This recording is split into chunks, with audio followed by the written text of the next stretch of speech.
여러분 안녕하세요. 지난주에 이어서 우리가 의존적인 성격 장애자 지난주에 하자고 말하는데요. 다 끝내질 못했습니다. 의존적인 성격 장애자는 상대방에게 이렇게 버림받는 것을 두려워해서 타인이 어떤 것을 결정해 주기를 이렇게 원하고, 그러다 보니까 이것이 습관화되고 몸에 익어서 자기가 어떤 것을 결단하고 이걸 해야 될 것인가 말아야 될 것인가 하는 그 결단하기를 너무 주저합니다. 자, 그러다 보니까 자기 자신의 능력을 너무나 과소평가하게 되고, 할 수 있는 것도 난 안 돼, 난 못해, 난 전에 안 해봤어 하면서 자기 자신이 충분히 할 수 있는 것도 못한다가 자꾸 할 수 없다고 합니다.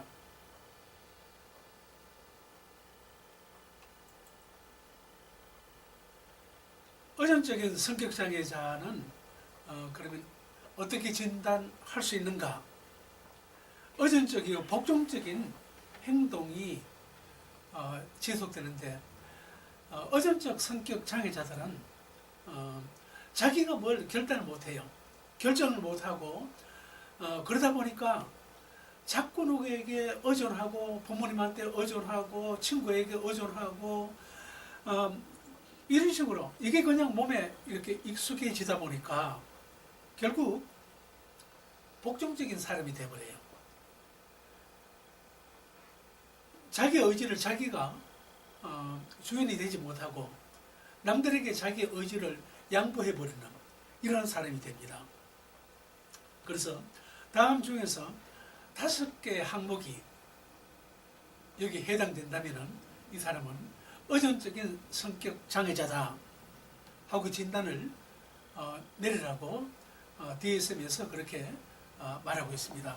첫째는 다른 사람이 결정해 주지 않으면 아무것도 결정할 수 없는 사람.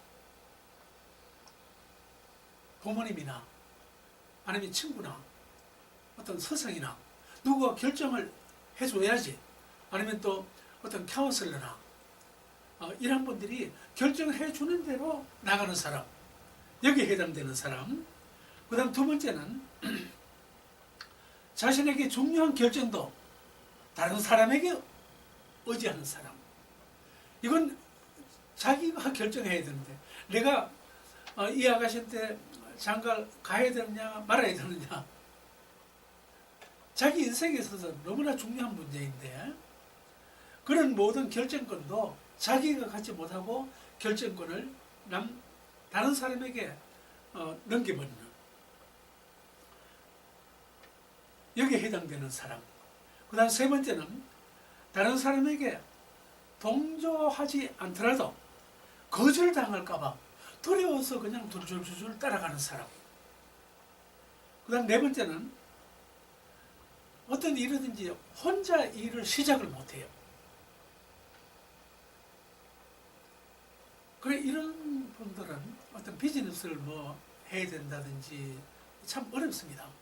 또 여기 내가 이 회사에 들어가기 위해서 시험을 봐야 된다 할 때, 이걸 내가 이걸 시험을 봐야 되느냐 말아야 되느냐, 이 정도까지도 결정하지 못하는 사람이죠. 그 다음에 다섯 번째는 다른 사람에게 호감을 사기 위해서 불쾌한 일도 자청해서 하는 사람. 참 얼마나 불쌍한 인생입니까? 여섯 번째는 혼자 있는 것을 불편하게 느껴요. 누군가 옆에 있어야 돼요. 그래서 혼자 있는 것을 너무 불편하게 느끼고 이걸 자꾸 피하려고 합니다. 누군가 옆에 자꾸 달아붙으려고 해요. 일곱 번째는 친밀한 관계가 끝나면 참기 힘들고 의지할 데가 없다고 느끼는 사람. 내가 그분 참 좋아하고 의지하고, 그분이 나한테 어드바이스 해주는 대로 또 내게 어떤 어떤 제안을 해주고 할 때 그대로 따라하는데, 이 사람이 훌쩍 떠나버렸다 할 때 혼자 있기를 너무 힘들어하는 사람이에요.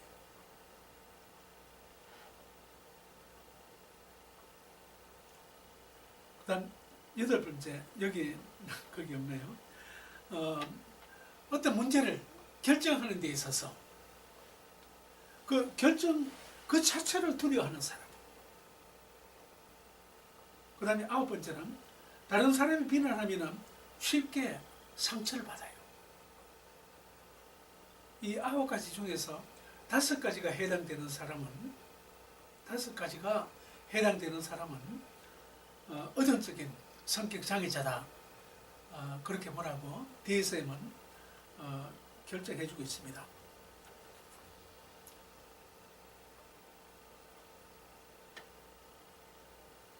이 성격 장애라는 것은 우리에게 이렇게 참 사람을 괴롭히고 또 인생을 살아가는데, 사회생활을 하는데, 대인관계를 하는데 힘들게 하는 이 성격 장애, 이것은 일반적으로 볼 때 상당히 이 고정적이고 뿌리 박혀 있는 이 불안 반응을 보이게 된다.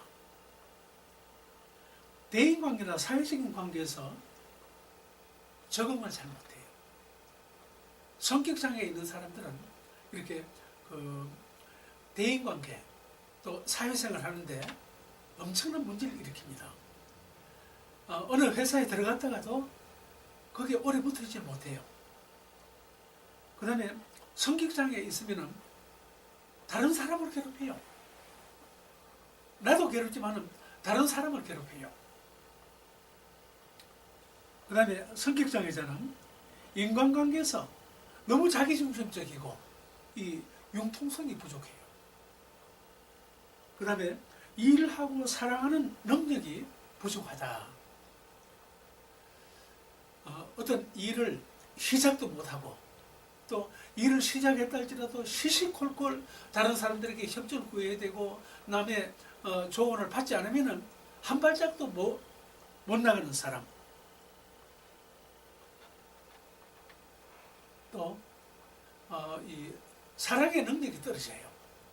여러분, 우리가 사람은 자기가 속에 들어있는 대로 이 아웃사이더를 이렇게 액팅하고 행동이 나타나게 되어 있습니다. 어린 시절에 부모님으로부터 인정받고 사랑받고 지지받고 했던 이러한 사람은 나중에 성장하게 되면은 남을 사랑할 줄 알고 남을 지지해 줄 줄 알고 남을 칭찬해 줄 줄 알아요. 그런데 어린 시절에 이렇게 부정적인 피드백을 받고 자랐다. 야, 너 그거 뭐라고 그걸 하냐? 넌 앞으로 아무 짝에도 못 살 인간이다 하는 이러한 부정적인 언어 속에서 부정적인 그 피드백을 받고 자란 이러한 사람들은 남들에게 주는 것이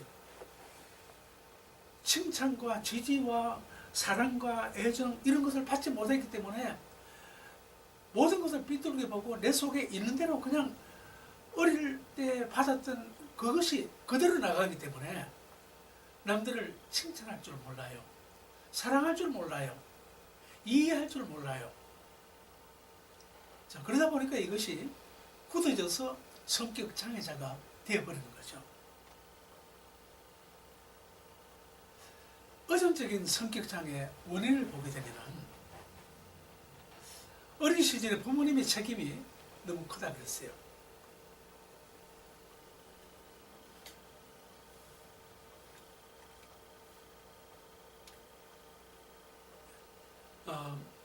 어릴 때 아이들이 어떤 일을 독자적으로 스스로 뭔가 하려고 할 때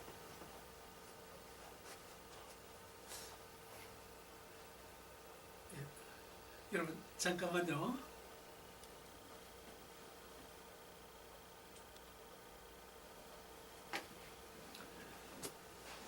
스위치가 잠깐 꺼져서 죄송합니다. 자, 의존적인 성격장애의 원인을 다시 우리가 규명을 해보게 되면은 어린 시절에 자녀를 양육하는 부모님의 책임이 큽니다. 부모님이 자녀를 어떠한 언어로 또 어떤 마음으로 아이를 기르느냐 하는 거예요. 아이들을 어떻게 잘 먹이고 어떻게 잘 입히고 했느냐, 그게 중요한 게 아니에요. 아무리 잘 입히고 잘 먹여줘도 아이 마음속에 부정적인 자아성을 심어놓은 부모님은 나중에 그 아이로부터 반드시 심어놓은 그대로 대접받게 되어 있습니다.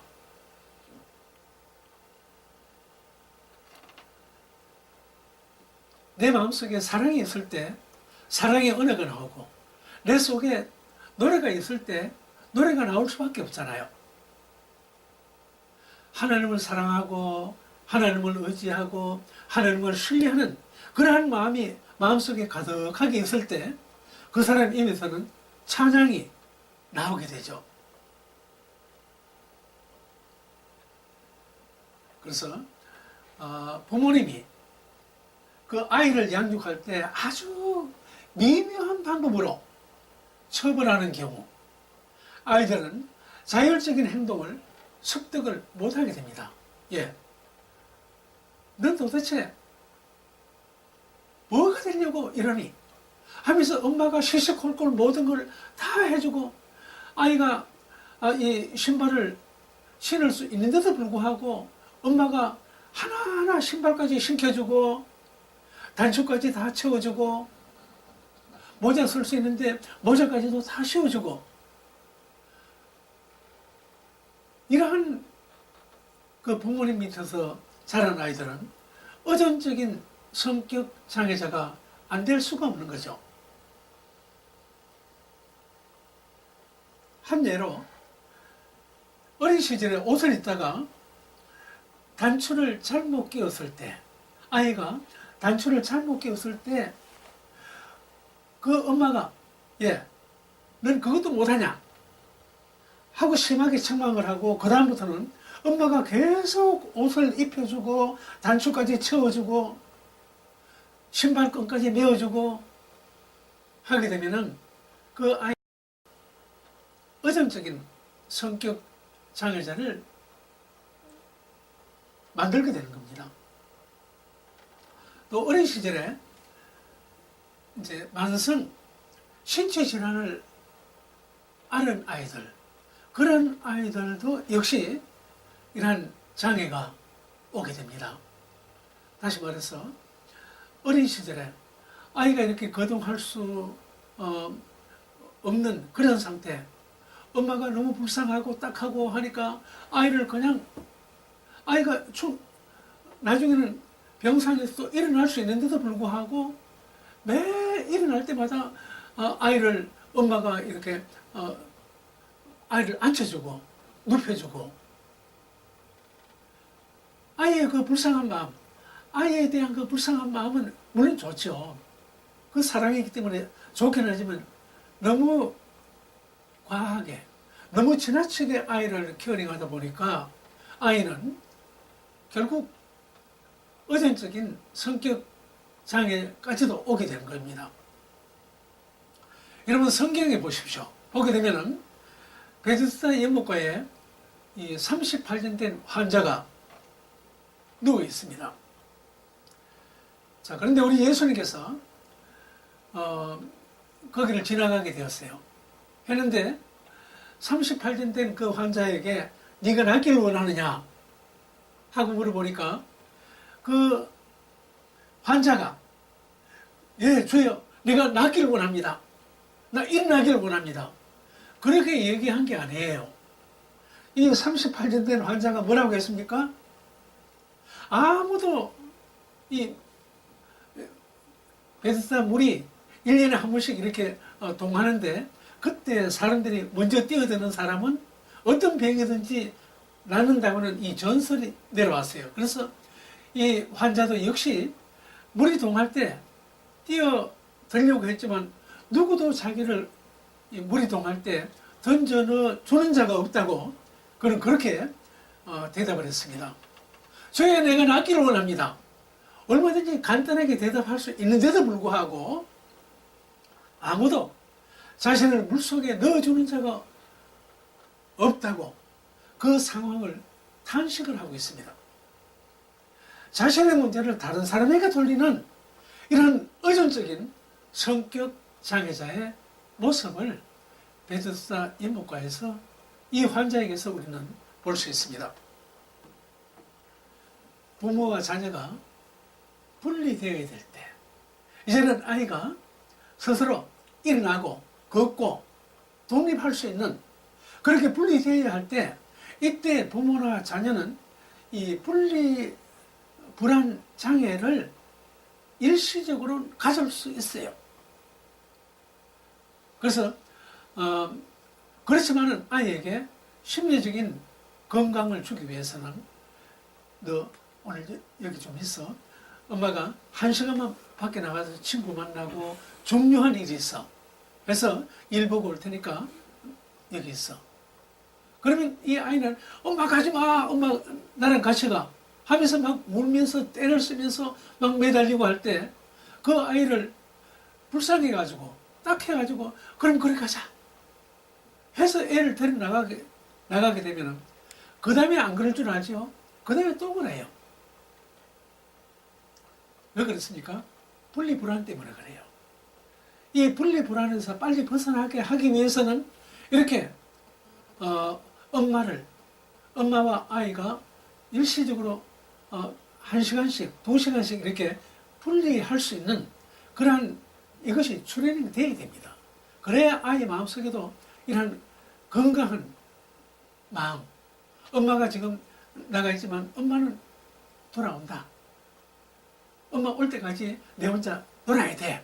하는 그런 마음을 가지게 되는 거죠.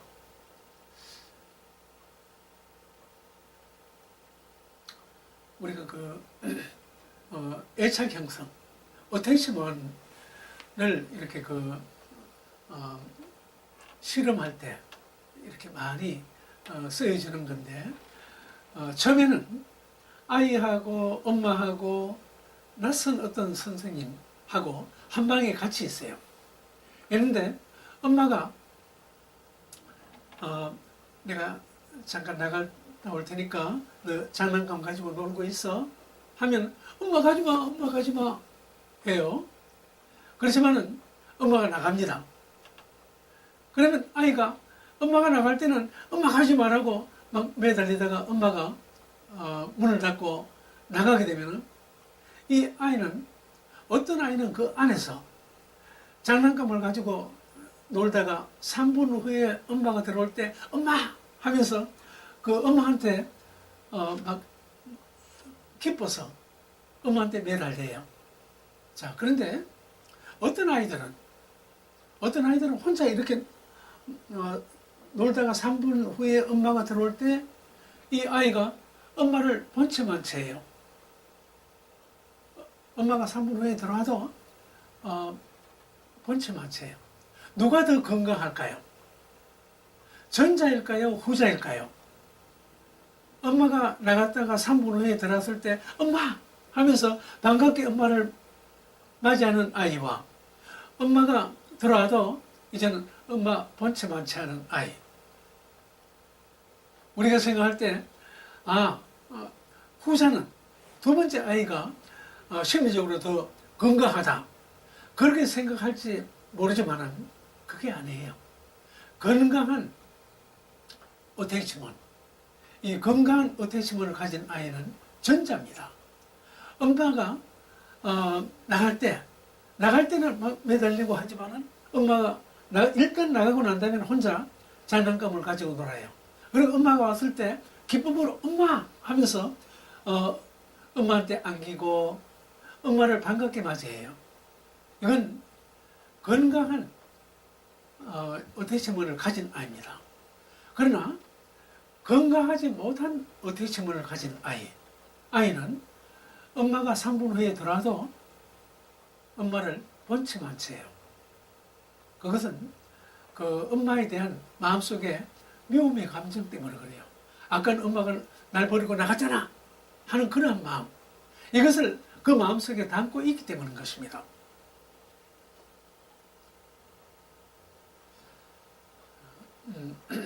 프로이드는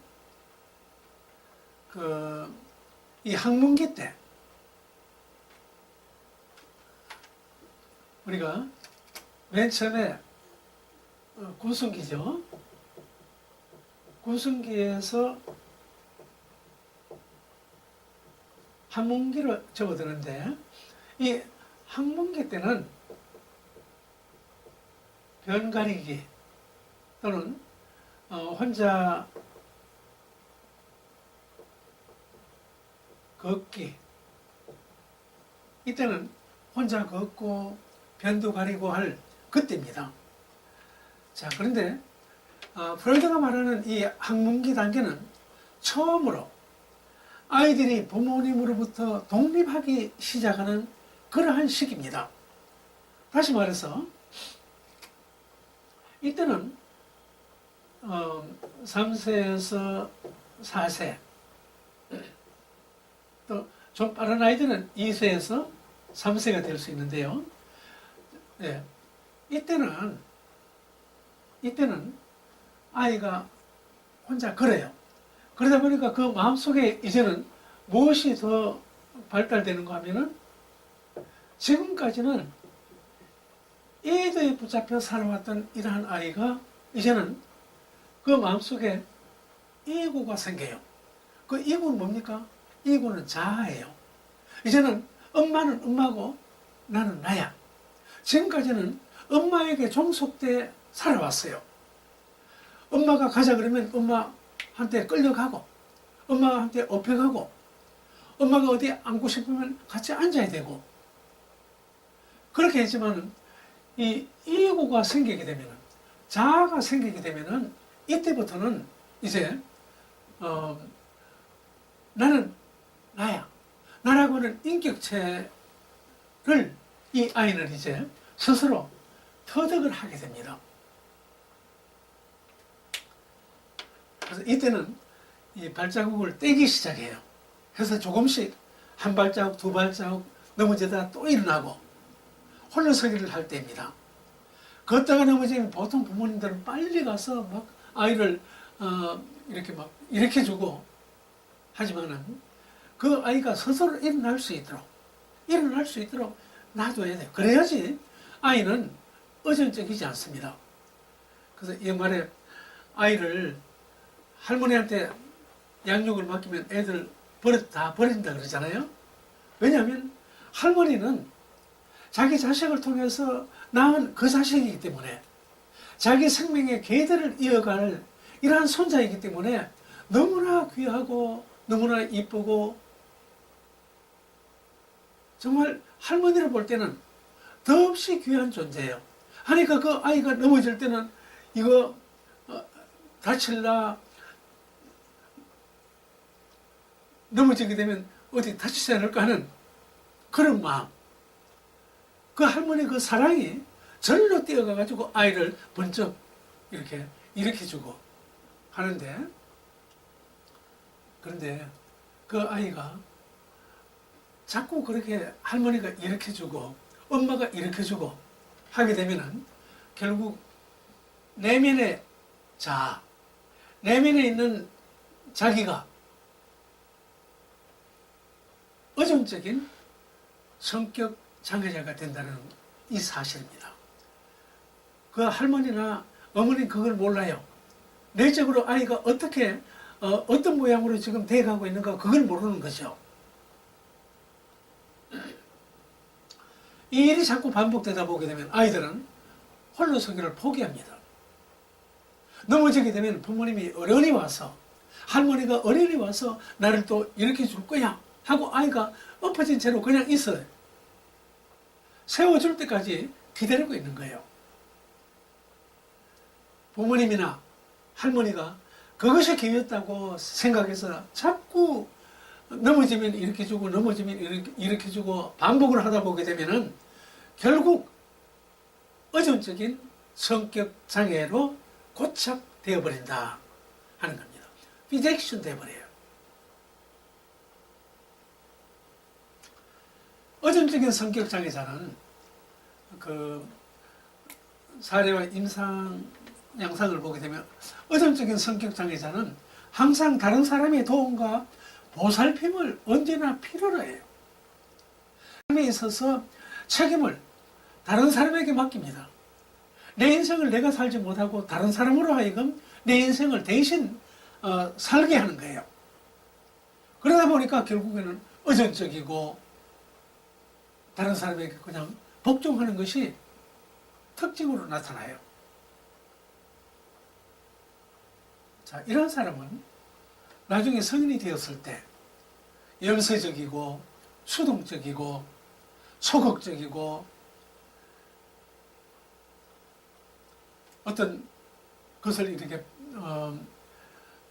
이성간에도 자기 마음속에 있는 어떤 것을 표현하는데도 두려움을 느끼고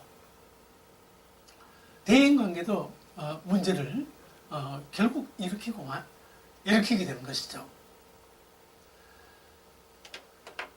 자, 이런 사람들은 자신감이 부족해요. 매사에 자신감이 떨어져요. 어떤 일을 시작하거나 실행하기 위해서는 반드시 누구의 도움을 받거나 누구의 어떤 그 어드바이저를 받아야 돼요. 안 그러면 자기 자신이 어떤 것을 프로젝트를 세우지를 못해요. 어떤 일을 시작을 하기 위해서는 반드시 누구의 도움을 받아야 하기 때문에 이 일을 시작해 줄 다른 사람을 기다리고 있는 겁니다. 이것이 어릴 때부터 시작해서 계속 이것이 쌓이다 보니까 고착돼 버려요. 이 성격이 고착되다 보니까 성인이 되어서 나중에 결혼을 해도 배우자의 도움이 없이는 아무것도 못하는 이런 사람이 되나요? 또한 자신이 독립적으로 무슨 일을 해나갈 능력이 없는 무능한 사람이 되고 항상 누군가의 도움이 필요한 사람이라고 스스로 생각을 해요. 난 이런 문제, 전에도 내가 이 문제 내가 해결하지 않았어. 누구 도움을 받아야 돼. 그런 생각을 하죠. 자신의 능력을 과소평가해요. 그래서 스스로를 니네는 바보로 그렇게 표현합니다. 자, 이 의존적 성격 장애자들은 자신이 책임져야 할 입장을 회피해요. 그래서 어쩔 수 없이 책임져야 할 때는 불안해합니다. 무슨 옷을 내가 사서 입어야 될지, 자유시간에 내가 무엇을 해야 할지, 내가 무엇을 먹어야 할지, 조그만 일도 자신의 결정을 못해요. 상대방의 주장이나 상대방의 방법, 그것만 줄줄줄 그냥 따라가는 사람. 또 그렇게 난 다른 사람이 하는 대로 난 해야 돼. 저번에 가는 대로 난 따라가야 돼. 하는 자기 속에 우러나오고 있는 이 욕구, 엉터리 같은 이 욕구를 억제를 못하는 거죠. 왜 이랬습니까? 이것은 자신을 지금 옆에서 도와주고 헬프해주는 이 사람하고의 나하고의 그 밀착 관계가, 이 밀착 관계가 깨어질까봐 그게 두려운 거예요.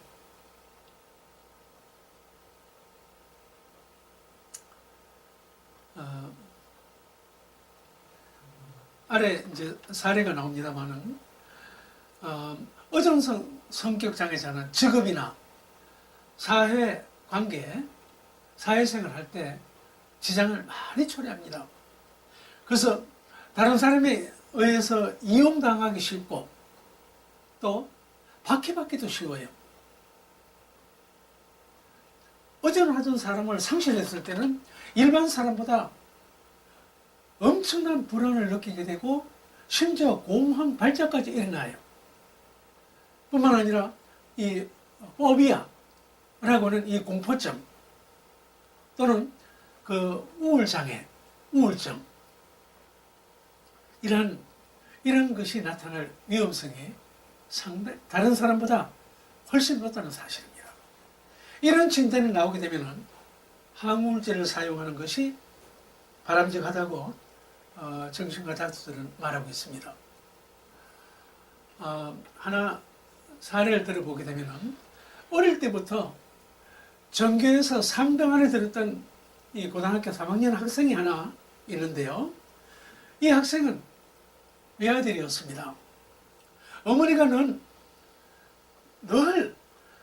이 아이에게 너는 공부만 하면 돼. 너는 공부만 하면은 그 외의 모든 건 엄마가 다 알아서 해줄게. 네가 필요한 건 내가 다 해줄게. 넌 공부만 해.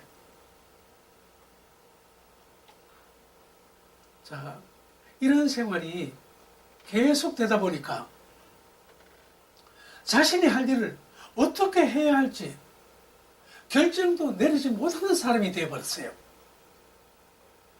대학을 졸업하고 난 다음에도 어느 회사에 내가 들어가야 될지 엄마의 조언이 없으면, 엄마의 어드바이저가 없으면은 회사를 선정하는 것까지도 문제가 되었어요. 학교에서나 집에서 공부만 하면 모든 것이 다 되는 것으로 이 아이는 알고 자랐습니다. 자, 그러다 보니까 어떤 일을 결정할 때는 늘 엄마한테 물어봐야 돼요. 엄마한테 물어보고 어머니와 떨어져 있을 때는 전화를 해서라도 엄마의 조언을 얻고 엄마가 시키는 대로 그렇게 나가야지 마음에 평안이 오는 아이였어요. 자, 그런데 이러한 아이를 우리는 흔히 마마보이라고 그러잖아요.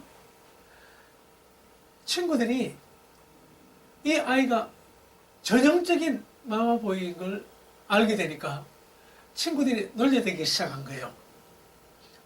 그래서 제가 지 문제 지가 해결도 못하는 아이 하면서 애들이 따돌렸어요.